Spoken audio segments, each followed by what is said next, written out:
This is an experimental rumination. While I did put forth the usual amount of time and effort I would into this, and that's one of the reasons I chose this game, because it is a very short game and I needed something I could squeeze into my existing schedule. This is mainly being done for the sake of trying out something. For those of you not aware, I actually care a lot about the quality of product I put out, and I try to do the best job I can to be as far away from an amateur talking head as it is available for me to be.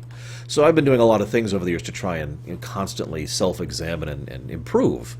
This is another of those attempts. This is a fully experimental situation, and I don't really know what I think of it so far, and I would love to hear what you guys think of it, regardless of the rumination itself. The change, for those of you who will not be capable of understanding this, is I'm going to be using a script. In fact, I've got the script right there, right in front of me, and I will be reading from it for the first section directly, and then I'll be using a second method to read from it for the second section. The idea here being to try and showcase what a scripted rumination would look like, in one format or the other. As ever, please leave your comments below so that I can learn and grow and understand what you guys like, and I, of course, will be thinking about it myself as well. I played Flower, and I liked it for what it was. I actually remember enjoying just chilling with it now and again. I thought about streaming Flower several times, but I never got around to it, mainly because I had so many other things to stream at the time. And I mention that because I want to give these developers, that game company, full credit. They kept going in the creation of this game despite financial issues and actual bankruptcy. This showcases the mentality of the people involved. These are people who really cared about pushing out the best product that they possibly could, which sounds familiar. After producing Flow and Flower, I also want to say that this game feels like a natural culmination of their efforts. I'm actually kind of looking forward to what they do in the future with Sky. The game uses visual direction in the form of highly obvious objects or pieces of the terrain to draw your attention naturally towards where they want you to go, and there's wind and other obstacles to prevent you from straying too far off the path. Sand surfing, as well as the gliding mechanic, are highly enjoyable and have a very smooth and natural feel to them, which added excessively to the enjoyment of the game. I also very much appreciated the visual scarf as an energy meter concept, and the music, which was atmospheric in all the right ways. There was adventurous, there was ruinous, there was exciting, and then there was terrifying. Though I didn't end up experiencing the co-op element, mostly because I forgot to turn on the wireless on my PS3, I do love the idea of the co-op. I love the idea that you can refresh each other's energy, but not your own. And I love that severe limitation on communication was put in, basically trying to ensure you have the best experience possible.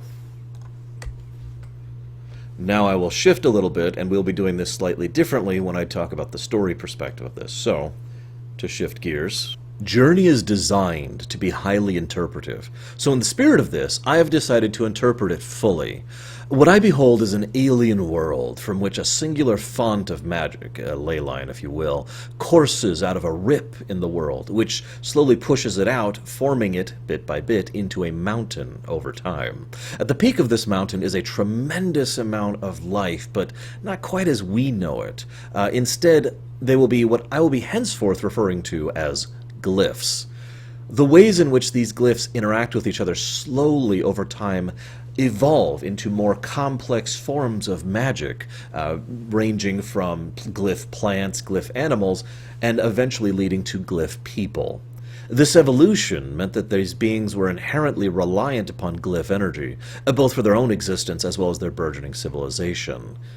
The first mural shows us the towns in the mountains bellowing out this new life in the form of the birds and trees, and of course what I'll be calling the robes. The first robes we see are the white robes, the older generation, probably more dependent upon glyph energy than the later red robes. The second mural also showcases their realization of how they could use this glyph energy to produce power. Not metaphysical power, but rather literal, allowing them to build cities, machines, and develop civilization. The third mural shows them expanding beyond their ability to produce, dominating the nearby terrain and expanding across the environment, so that the fourth shows the obvious consequence: conflict over glyph energy, and eventually war. The war led to the construction of the Sentinels, roaming machines of war, designed to find and trap any source of glyph energy. And this, to me, highlights so obviously how this civilization fell. because the robes themselves were a source of glyph energy. This is highlighted in the game, especially in the way that they attack you and try to take your own glyph energy for themselves. The final mural shows the collapse of their society as a result. Side note, much earlier in the game, when you're still going through the desert portion, you can actually see ruins and husks of what you don't know at the time are sentinels, and you can release glyphs and glyph creatures from them. Nice little touch. Having seen the history of the world, we also see the development of the red robes from the ashes of these old. But born into loneliness and without a proper people, they strive towards the only thing they can perceive, the mountain.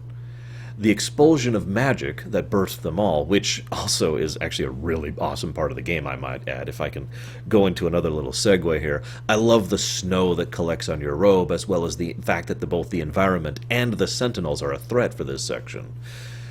In the process of going up here, the red robe runs out of energy, and their glyph is gone. But the surviving white robes offer their glyph energy to power up your character, which allows you to ascend to the summit, where you can see the aforementioned explosion of glyph life. And of course, wonderful, uplifting music plays as you make your final trip into the leyline fissure. And then the game loops, because symbolism, I guess. I enjoyed this game, despite the unusual method of this rumination and the extra time it took. I hope you have enjoyed my thoughts, and I will see you next time.